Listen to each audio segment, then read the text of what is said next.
Welcome back to the Blue Sense podcast. I've got the whole gang together for the first episode of 2026 because it's always a time of year when our clients start talking to us about their calendars, or we are pressing them usually to start talking about their calendars and making sure that it's completely framed up properly for the year. So I thought it'd be good to get the brains trust together and run through, I guess, a bit of our sort of starting philosophy, and then how should we be thinking about different moments through that particular calendar period, beyond perhaps the basics of we all know that there's Black Friday and end of financial year. Nathan, I'll throw it to you because this is something that you've spoken about at length in a couple of different pieces in terms of why did we perhaps overlook this in the infancy of BSD? Why did I overlook it? Yeah. Yeah, I wasn't a believer in marketing calendars at all. And the reason being was that the early stage marketing calendars that I saw were just sales, just endless sales, number one. And number two is when I came out of university where I did a finance degree, which had one or two marketing units in it. I always thought the marketing units were the biggest fluff that was in the entire course because I just thought it didn't have any material weight. And one of the reasons for that now, like retrospectively thinking back, is because there weren't commercial targets aligned with marketing events. And so it's like, we're going to do this brand activation. It's very fluffy until you say the brand activation, we expect it to have X return in the short term and X return in the long term. When you actually start associating KPIs to these moments that you can create, and particularly as you get a more nuanced understanding of how wide you can go in terms of different marketing events, right?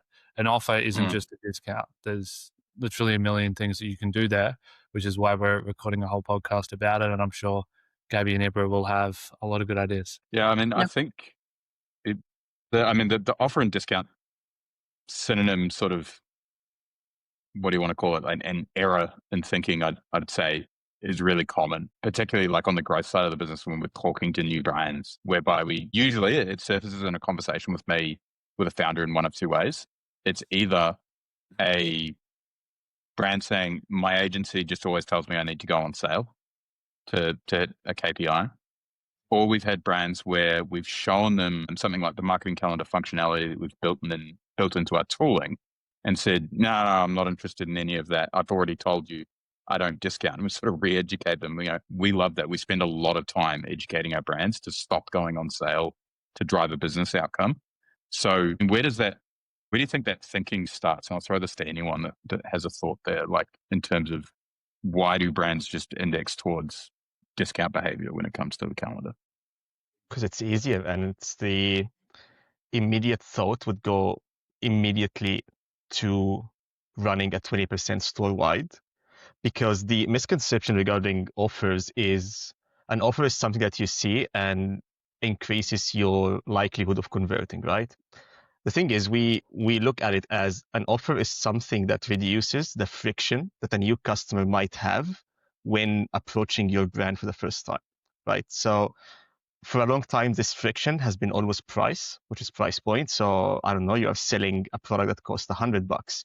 And for a new customer, this is a big friction. So the easiest way to beat that is by applying a 20-30% discount, making it $70 for a new customer. And then they're like, oh yeah, maybe that's a good deal for me.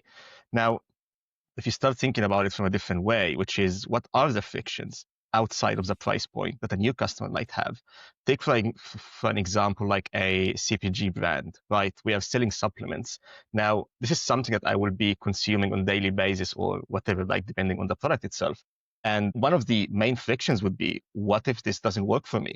So now you reducing the price or you running a discount doesn't solve the big issue. It solves one of the issues, which is the price, but then you are going after customers who are seeking the price point solution rather than going after customers who are actually actively looking for another solution for a problem, which is, yes, I would love to try your product, but I don't know if it's going to work for me. So how can you guarantee or how can you reassure me that in case I don't like this product, I will still be satisfied with your service post the transaction occurs? So that's another way of looking at offers. And that's where we are trying and we are actively working with our clients to go towards this mentality of beating the barriers when it comes to acquiring a new customer and thinking about what other frictions they might have before becoming a customer for our brands. And if you are a brand that has been running online for a few years, you have existing customers, you have already acquired some data.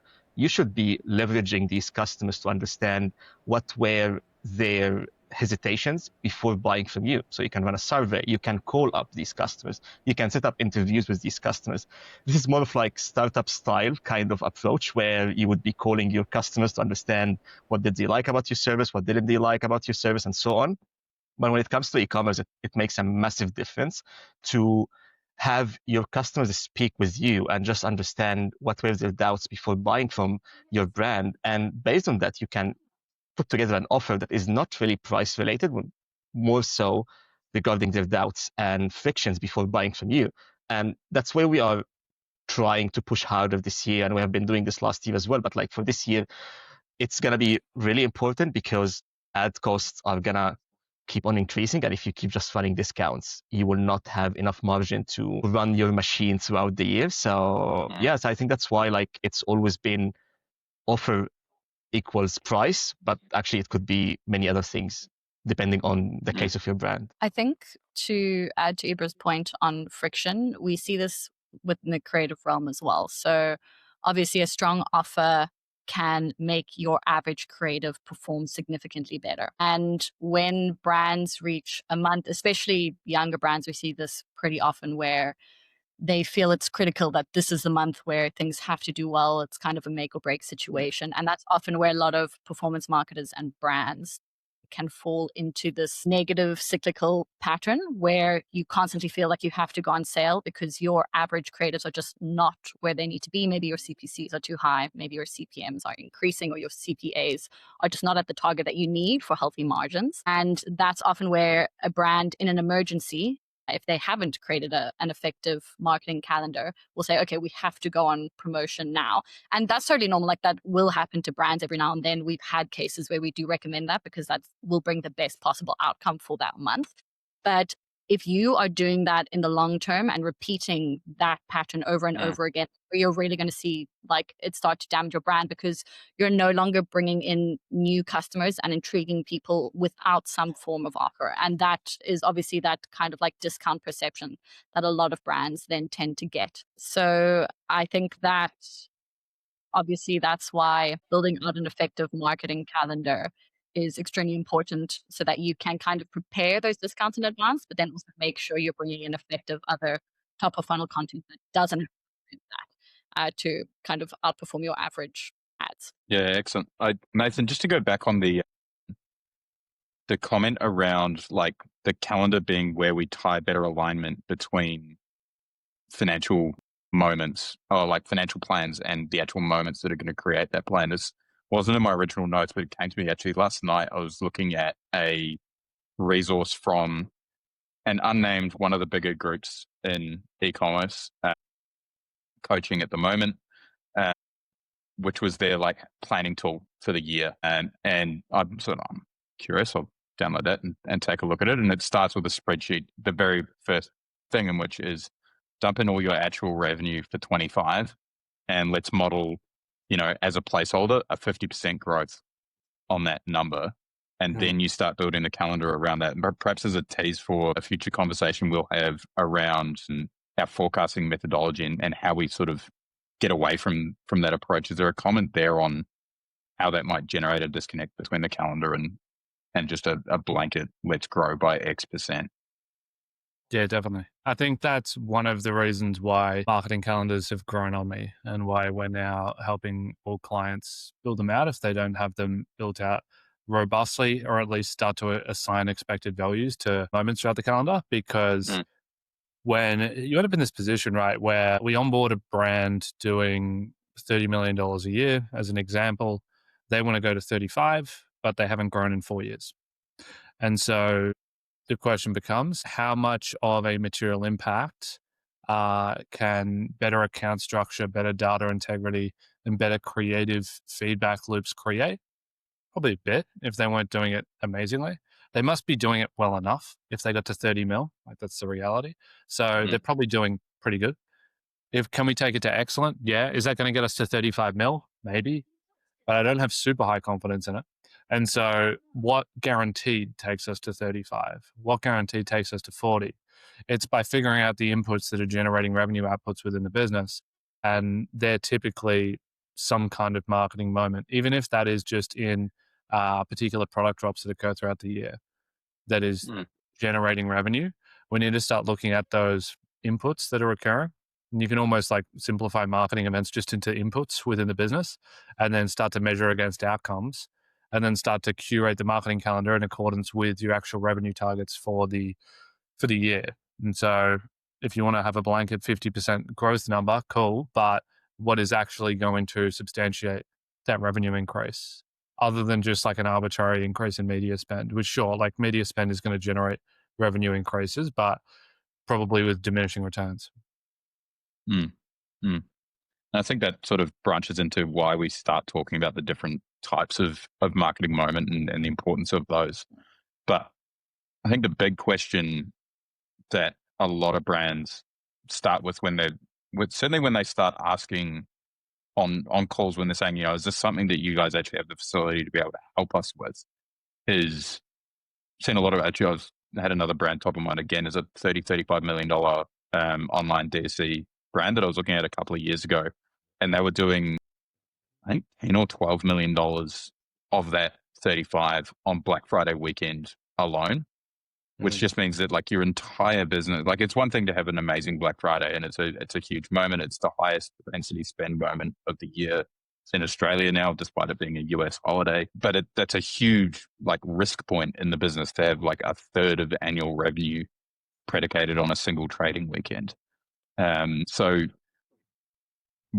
is there a sweet spot in terms of the number of moments that we should be trying to inject? Is it something that just is a product of our forecast, or how do we start thinking about that? Yeah, very Gabby. So I will kick us off and then I will pass it over to you, Gabby. I think there is not really a specific number that you should look at, but you can't rely on Q4 or like Black Friday being a third of your total rev. So what we aim for is at least 4 to 6 revenue peaks throughout the year. Now, if we are considering an Australian brand, you know that you have June, which is end of financial year, and you have Black Friday. So at least 2 peaks are already sorted for your year. Now you need to generate 3 to 4 more peaks throughout the 12 months that you have. And you can do this through multiple activities. As Nathan mentioned, your marketing calendar is just your inputs throughout the year. So you can do product launches, which are always huge for the brands we work with. You can do community activations. You can do partnerships with other brands. You can do like events that are related to your brand, like birthday sale or something like that, or like, any sort of event that is related to the community you're trying to build. And so internally, we think about having 4 to 6 revenue peaks throughout the year. Now, if we think about fashion brands, for example, each product launch, and most of the brands we work with are launching products on a weekly or fortnightly basis, each product launch is actually a small revenue peak on its own. And that's why one of the most stable accounts we have are the fashion accounts, because it's really that simple when you have a new input every week or every 2 weeks on the ad account and also on your EDMs and also on your organics. That's where you would see an improvement for efficiency and improvement in total like revenue that you are building throughout the year. Now, the risk of relying on Black Friday, well, there are multiple reasons why it's risky, but like one of the easiest things to think about is if you observe the last few years, right, how Black Friday as a concept has changed, this should give you already an indicator of why this is a bad idea. Because if you think about 4 years ago, 3 years ago, Black Friday was just the weekend or maybe the week of Black Friday. Now we start seeing ads for Black Friday running in October, like last week of October. You start seeing already brands anticipating and running Black Friday. It became a black month rather than just a weekend or just a day on that Friday or last Friday of the month. So if you are building all or like a third of your target around that weekend, and another brand in your niche that is serving the same audience, that is targeting the same wallet share, launches before you or launches a better offer or has something that you didn't think of and beats you to it, you kind of lost that third of your total revenue for the year. So that's why it's kind of important to have a very strong marketing calendar that reduces your reliance on Black Friday in a way that if things don't go as planned, which could happen, you still have other moments throughout the year that help you adjust and reach your targets, regardless of how that weekend is going to perform for your business. Yeah. I think also it's great to kind of ask yourself, okay, how many revenue peaks should we have per year? And obviously we can all agree, like it shouldn't just be one, you shouldn't just be relying on a month, like Black Friday, for instance. But the next question a lot of brands will then come to you with is, okay, if we need 4 to 6, 8 or 12 or whatever that number may be, how are we actually going to decide what those are, when they are, what the goals are? And that all, again, goes back to your marketing calendar. So for us, I mean, we've already done marketing calendars and prepared for January back in September and October of 2025. And now we're sitting down and we're planning our entire marketing calendars for the rest of 2026. And obviously, those calendars will vary. Like 4 months later, you're going to have to pivot a little bit according to how performance goes and what your new targets are. But what we essentially do for every single brand, fashion or CPG, doesn't really matter, is you need to look at every single significant date that is happening within a year within a specific geography. And chances are, if you're an 8 or a 9-figure brand, that means you're probably in multiple geographies as well. And you would be surprised how many audits we go into, and we're seeing these massive, really successful brands who are actually missing out on geographically relevant events pretty much because they're not actually taking the region that they're advertising in and that year's calendar in that specific area and maximizing all of the different marketing opportunities that are there that could create these revenue peaks. So a classic example we always go back to is something like, particularly if you're an Australian brand, Thanksgiving isn't really something that is on the minds of Australian people. But if you're a brand that's scaled into the US, then you know that that's going to be a long weekend. That's potentially an opportunity to promote your products, to promote some sort of holiday event. Another issue is obviously, especially with fashion brands, if you're advertising the wrong seasonal products, like out of season. So let's say you're advertising summer products, but middle of winter. So those are all things that you need to bake into your marketing calendar. And then you'll see that you get tons of micro revenue peaks as well as your bigger revenue peaks. So you'll probably have 4 to like 8 or 12 big ones, like end of year season sales, Black Friday, end of financial year. Then you'll also get those little weekends. You'll get Valentine's Day, you'll get Mother's Day, Father's Day, even something like your brand's birthday, for instance. And once you map that all out, you'll have way more confidence in the types of campaigns you're building, when your revenue peaks are going to be, and then also be able to build your messaging around them. Well, Gabs, you sort of perfectly segued into that question around sort of understanding that difference in geography and how these spend propensity moments may change. So I think the big 2 or 3 are pretty obvious in the US and Australia. Black Friday and the sort of Christmas period. I think you can lump Christmas Day, Boxing Day, and even Black Friday. Like it's one sort of moment-ish, right? There's a break. There's some change in sentiment around shifting from buying for me or buying on a big discount to gifting and so on as you move towards Christmas. In Australia, we have end of financial, then in June as our sort of next biggest moment. I was keen to put you guys on the spot a little bit because I've pulled some data from MailChimp on the sort of consumer sentiment moments across all the English-speaking markets, except for, my beloved New Zealand that I just got back from yesterday. It's too small, didn't make the cut. Can you guys tell me, what do you think of what would round out the rest of the top 5 or into the top 10 after our end of financial Black Friday and Christmas? Boxing Day would probably probably in make... Australia specifically. Sorry, go, Gabby. Sorry? Does Boxing Day count as one? We'll include that in Christmas. Okay. Then I would say Father's Day, probably. I think it will Does depend on Father's the Day nature beat of what you're Mother's selling. Day? I feel like Father's Day might beat Mother's Day just because on average, women are probably thinking or planning more in advance than men. Should we cut that part out? No, I think that's an accurate assumption of my household, certainly. I think, I don't know, if maybe I'm in trouble more often, and so therefore I would spend more money at the inverse period for some, I'm making up for it. No, so in Australia, Mother's Day came in at 7th at a 45% spend propensity compared to Father's Day at 39%. So Mother's Day narrowly ahead there. But two others ahead of it, Valentine's Day, stronger shopping moment, and Easter actually a stronger shopping moment than both of those, according to the starter set. I think, Ibra, you nailed it in terms of like it's going to be category dependent. And so how do you go about thinking about whether you're, and I mean, so the interesting question here then is something like a Mother's Day or a Father's Day is pretty obvious, right? Like there are a lot of brands that are gender neutral or have offerings for multiple genders, but inherently a lot of brands these days still are somewhat gendered in nature in terms of their core audience is going to be male or female. How do you go about thinking about the non-obvious ones? Is this a brand that should lean into Valentine's Day? And you know, perhaps a really pointed example. I had someone on a podcast recently talking about one of their clients that had developed a really like beautifully curated moment for Remembrance Day in the US, where that's something that you need to do very carefully. It usually needs to be tied to like a charitable moment or something like that, where you're like it's cause dependent.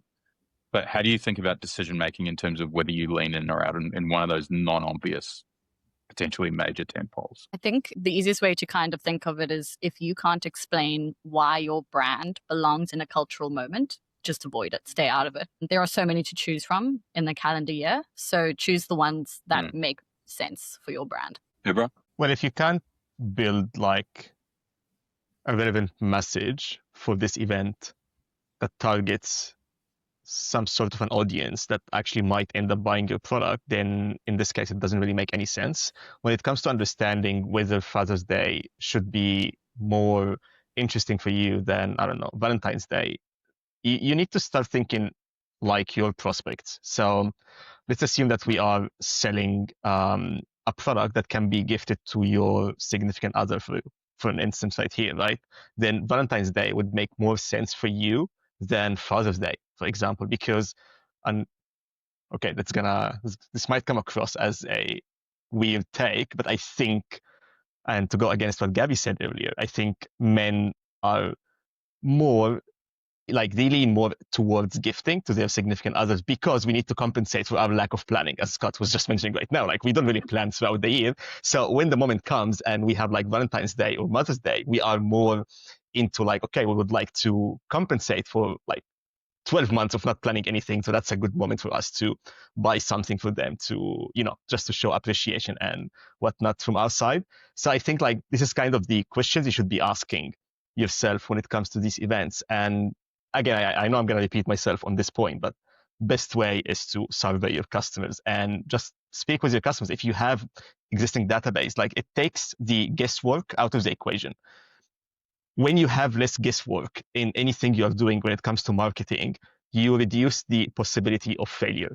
And that should always be the goal when you are discussing this with your marketing team, where marketing is not a perfect science and it will never be, but when you have more data, more things that you can rely on that are actually tangible and coming from customers that have already spent dollars with you, then the possibility of failure is really reduced to a minimum in this case. So instead of guessing, just try to understand what kind of data you can leverage in this case in order to get to a conclusion or like to a hypothesis that will lead your decision regarding this marketing event or this moment throughout the year. All right. So then if we move past these cultural moments that can be dicey, you think about surveying your customers. What about the like, I hazard to, you know, avoid offending anyone calling them, you know, quantifying them as like the fun holidays, but say a Halloween, a St. Patrick's Day, Christmas in July came up as a really high consumer moment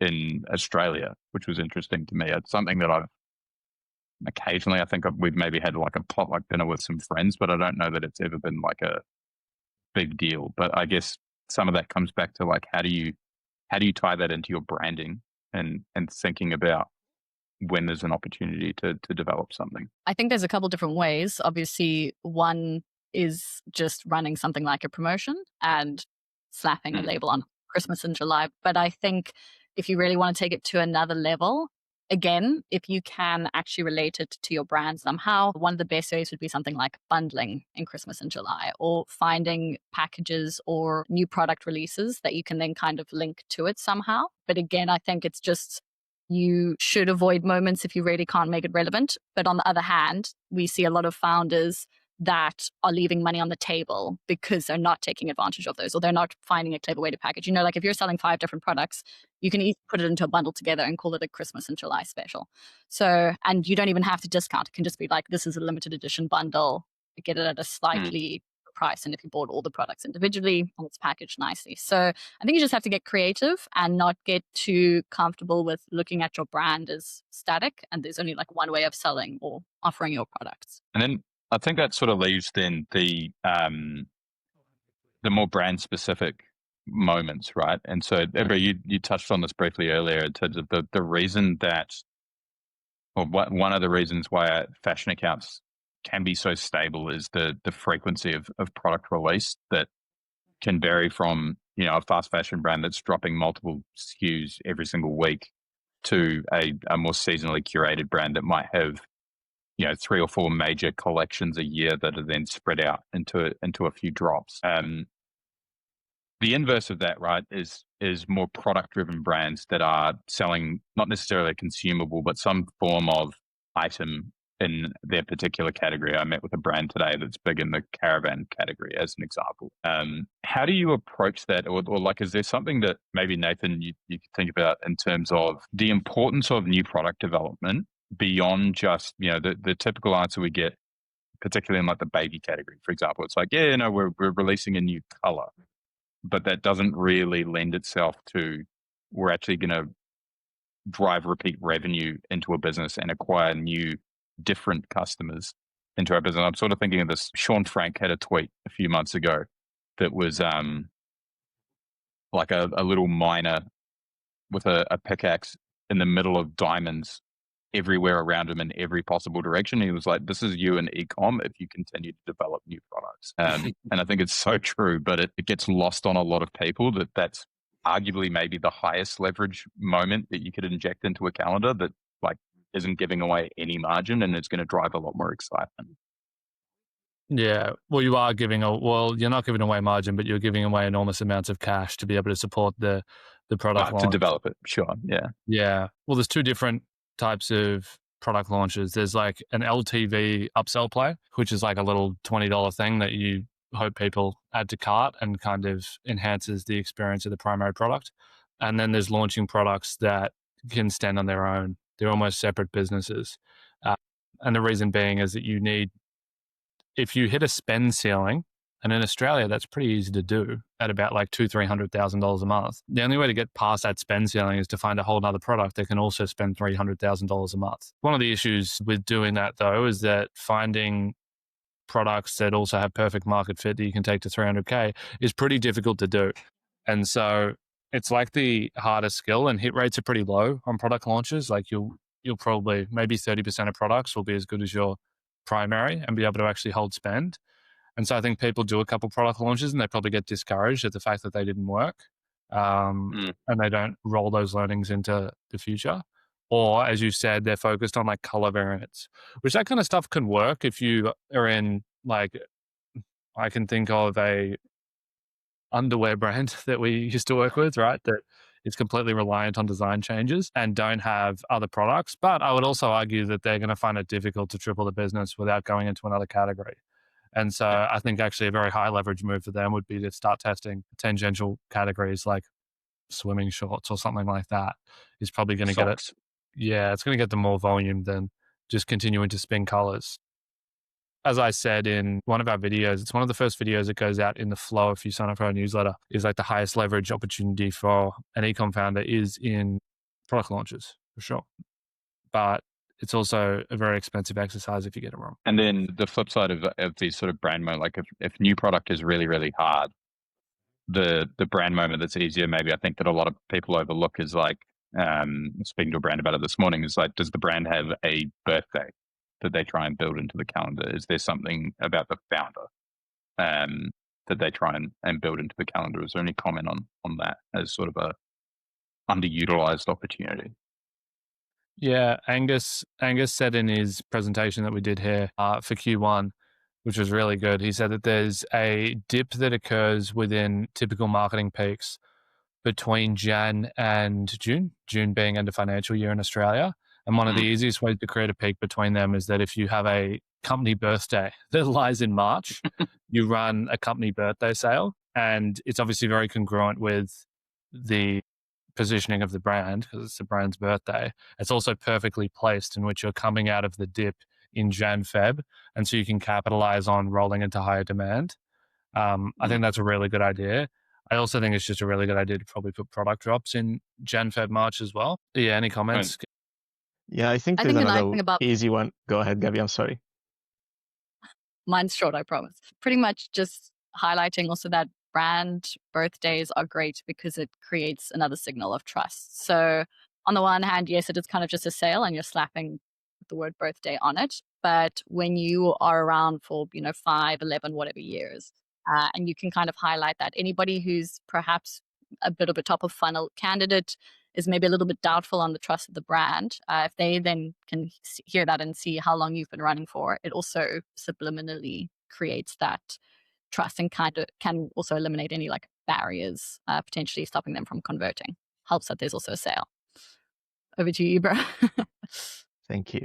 Yeah, just on what Nathan was saying right now, which is obviously the dip that occurs between Jan and end of financial year, right? I think last year, Gabby, was one of your clients. We manufactured a revenue peak right in March, I guess, where we leverage the overstock. Now, Q1 and Q2 should be a perfect moment, especially Q1, to look into your stock levels because you're coming off Q4, the infamous Q5, where many brands will overstock on product that will not sell during these moments. So right now you have tons of cash just in your warehouse waiting to be sold.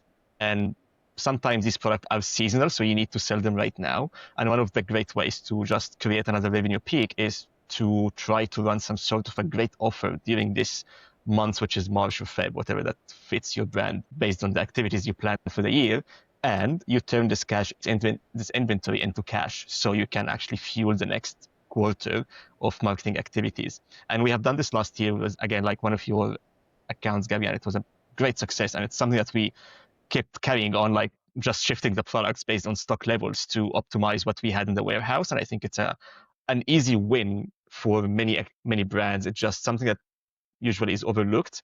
And as Nathan was saying, like launching a new product is an expensive exercise if you get it wrong, but also ordering stock is an expensive exercise when you get it wrong. And in many cases, you will be left with overstock in many categories. So it's just really up to you to start looking into that and understanding how can you tie these products in many cases to your hero product that is carrying your business in a way to increase average order value, but also to get rid of this overstock in a healthy way during these like dips that you encounter throughout the year. I think to add to that as well is kind of the process or thought process we went with that was we literally exported the stock levels from Shopify. We identified which products were either getting high returns or just weak conversion rates, but were highest in stock. So literally taking up space. They were costing money by being stored in a warehouse, and they were harder to move than your average product. And we specifically chose those products, put them into a bundle at a slightly discounted rate. So it was great for a couple of reasons. It wasn't just slapping a discount or throwing a sale onto a bad month to try turn things around.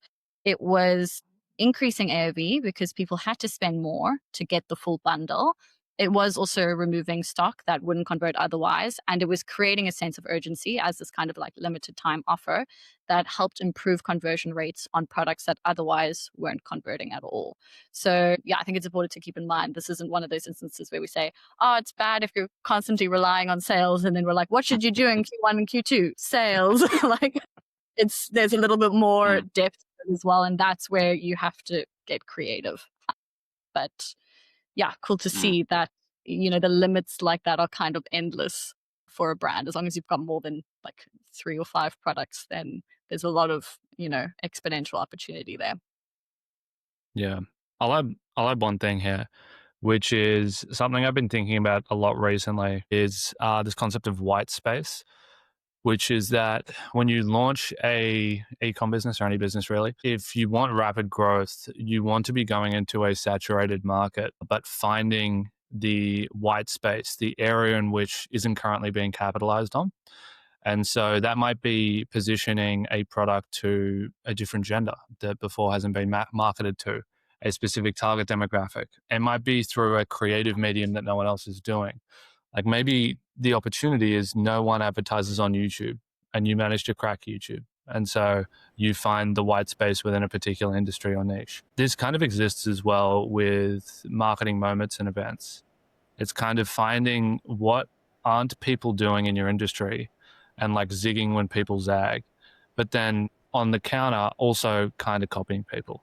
So like when you're looking at the marketing calendar, it's what are my best competitors doing over the course of the last few years and where can we pick some of their moments and translate it into our brand and business, as well as from other categories.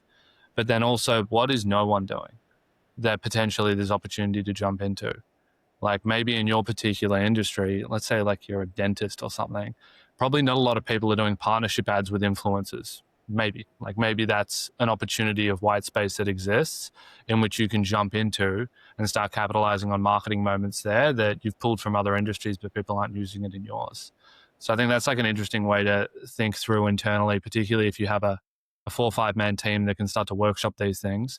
Like what are ideas that we can take from competitors and use this year, but what are some ideas that no one's doing that we can potentially throw in and it might give us massive upside because we're first to market. I think that's why many brands in the last few years have started to copy Prime Day, which doesn't make any sense for them, but being a great moment that Amazon started like a few years ago and kept on doing in October, which is very smart if you think about it, because they anticipate everyone before Black Friday.